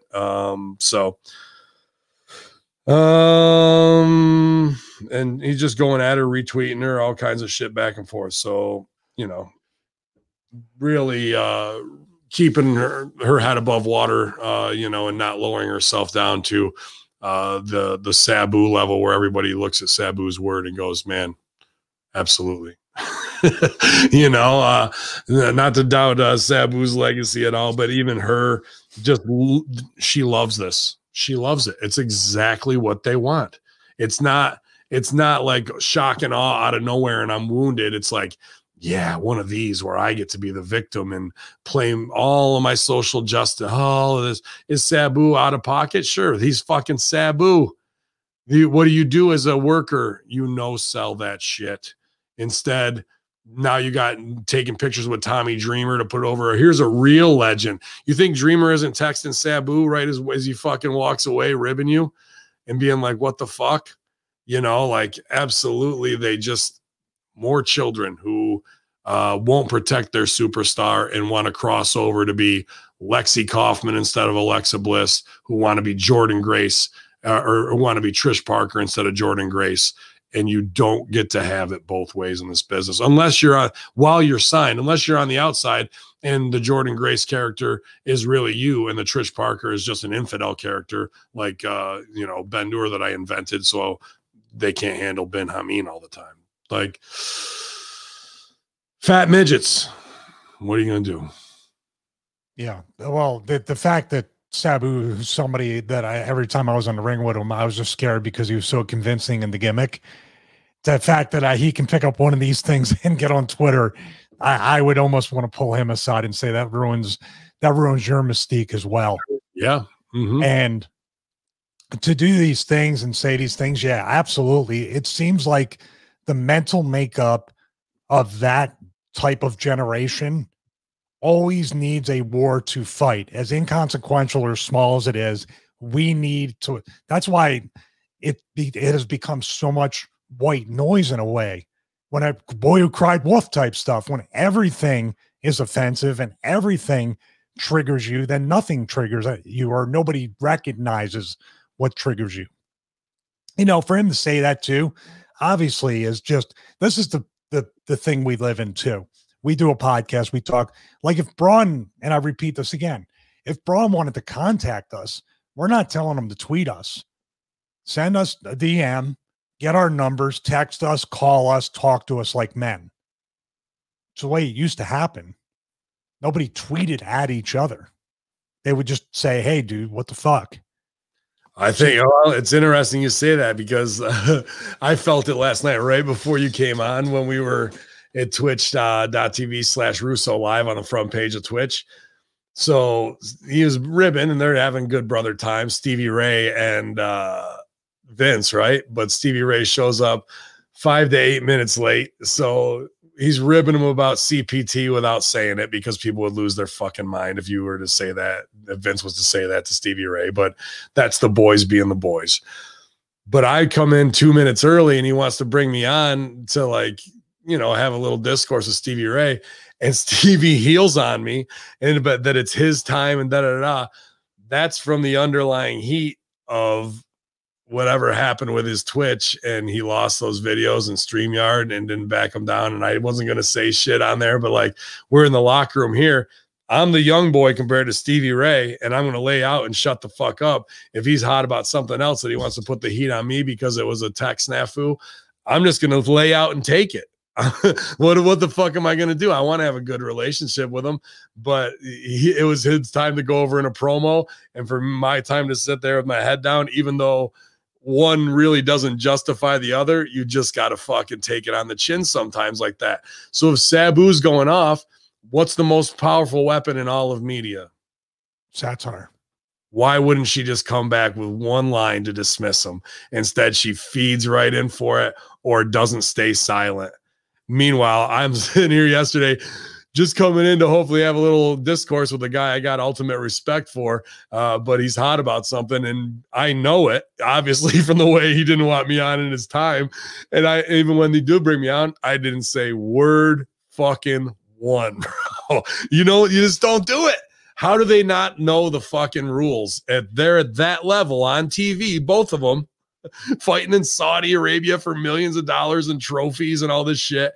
Her getting out of the tape trader, masturbator, fucking shimmer shine Berwyn Eagles club and is on TV. And this type of shit is more important to fuck up their spot and their push and where they can go. And especially coming off of Kylie Ray doing what she did, they're just making these girls look like a liability. They're not worth it money-wise, ratings-wise, draw-wise, headache-wise, to put up with this shit. They're a complete liability. Do you think your prediction's still going to come true as far as like women being completely out of the locker rooms and just having your one dedicated women's evolution show per year to give them their spotlight? Do you think that's a real thing that could happen? Well, now Impact's got the women's tag titles coming back, so they're doubling down on girls. Is it going to end badly? You know. Well, I had made the prediction too that they could spill over this supposed outrage over fake losses, or say if somebody goes over for those tag belts and yep. somebody who's invited, Jordan Grace, could take issue with that and start talking about Scott D'Amore, or Don Callis, or Norholm, or eventually there's got to be a target. That's the problem. That's what it feels like, at least, or it looks like to me. It's always a time in between, oh my God, targets of what goes on social media versus let me protect where my money's coming from. Unless OnlyFans is making her more money than Impact, which it could be. Well, yeah, is it making her more money because of Impact though? That's your infomercial.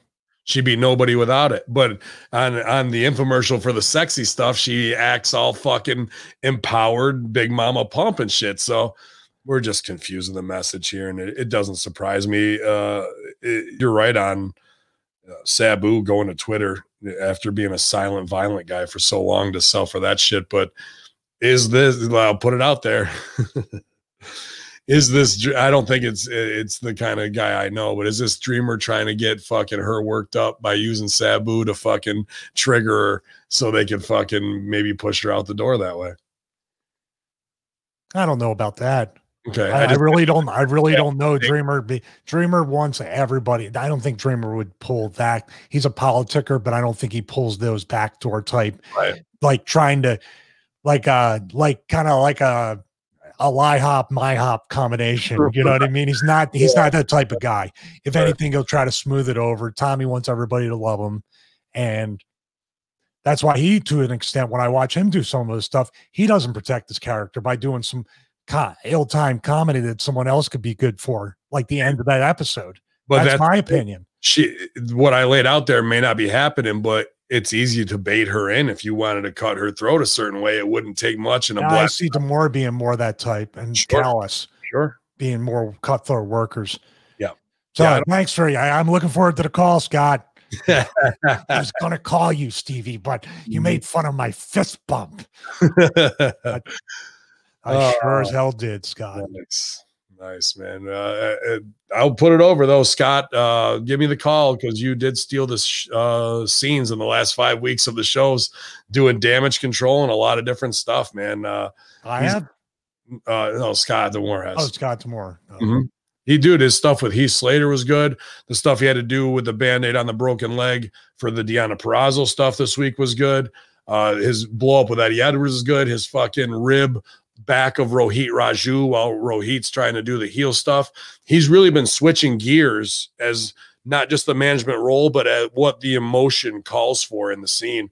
I mean, management or not, and suck holing for a job or not, outside all that, he really has been the best performer on the shows. Heath Slater it was Heath Slater's best segment ever because of how real the wrestling contract bullshit was and the evasiveness of a worker and a fucking office guy. We rarely get to see it. We've asked for that on WWE countless times, and we never get to see it. We get the same old bullshit in-ring contract signing. That was far more real, and it was because of the way D'Amore played it. So you don't want to put yourself over too much, because eventually he's going to have to pay off that heat, and that's a big bump from somebody. So, but that is it. Fat midgets are our last story of the day. The most homicidal, suicidal, genocidal monster amongst men you can think of. But maybe he'll reach out to us, man. Hopefully we can get Billy Ray Valentine, deprogrammed. We're going to have to do a lot of waterboarding, a lot of insomnia. That's what I've been, preparing myself for, to get him back in the fold, because the Infinite Fringe folded in on him, I guess, man. So, but we're going to get out of here. Well, I'd say we'll get out of here. It's an hour and 50 minutes. Wanted it to be a short show, but the Friday locker room, there's always plenty to talk about with Big Stevie Cool. Stevie, what do you got going on all weekend long, man? Oh, wow. It's going to be such a pleasure with an injured back to be able to take apart the Force USA Monster G6 that I have out there, that big silver beast.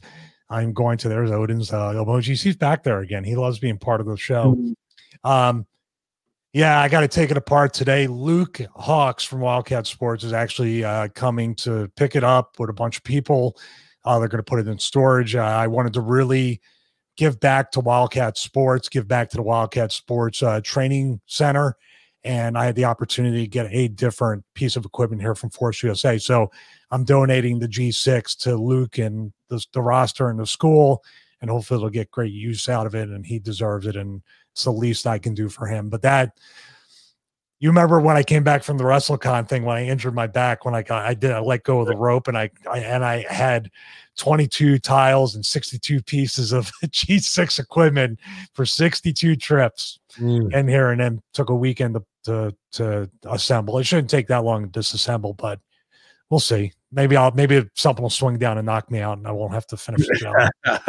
That's about it. Also, I want to Force USA. Speaking of which, early this morning we got a couple sales already on the code Stevie5. Maybe that's from the front page of Twitch. So thank you to you and Vince and even Stevie Ray, who yelled at you for being there on the front page. Code is Stevie5, ForceUSA.com, and of course the morning warm up on my YouTube channel. Search Stevie Richards. You'll see the newest episode under 10 minutes, really quick. Listen or watch, remembering Tracy Smothers. Right on, man. Great stuff. The watch alongs up all over my stuff too. I'm going to put up the Impact Attack. I just lost hours in the day last night and having to get through AEW. I think I shut it down at midnight. I was like, I could upload this and write all the copy, or I could go have an insomniac-filled night's sleep. So I chose that. And we're back, you guys. Light the Fuse will be here at about 1:30 today on twitch.tv/Conspiracy Horseman. Again, everyone who signed up for patreon.com/Hamin Media Group, completely blown away by the response in this soft opening. So I'm driven to do another video today, and hopefully we'll have that dropping tomorrow for the marketing level. And I'll do a Culture Vulture one as well, maybe another watch along. So just really, like I said, unbelievable that now I have this new avenue of creativity to go down. My brain's just going 1,000 miles a minute, and I'm excited for all the ideas, and who knows what could spin out of that. And again, thanks to our sponsors, thebrosters.com, Vince Russo Bro, official 5-pound Russo Bro coffee available now over there at thebrosters.com, and ZordosOliveOil.com. Get it before the holidays, you guys. A great stocking stuffer for the chef in your life, or if you're making Thanksgiving or Christmas dinner, whatever you celebrate, they're going to say it's the best they ever had when you use ultra premium Zordos olive oil. It's not just a tagline, you guys. It's been graded as the highest artisanal extra virgin olive oil, one pressing, and you're supporting Hamin Media Group when you get either of those products, or StevieRichardsFitness.com.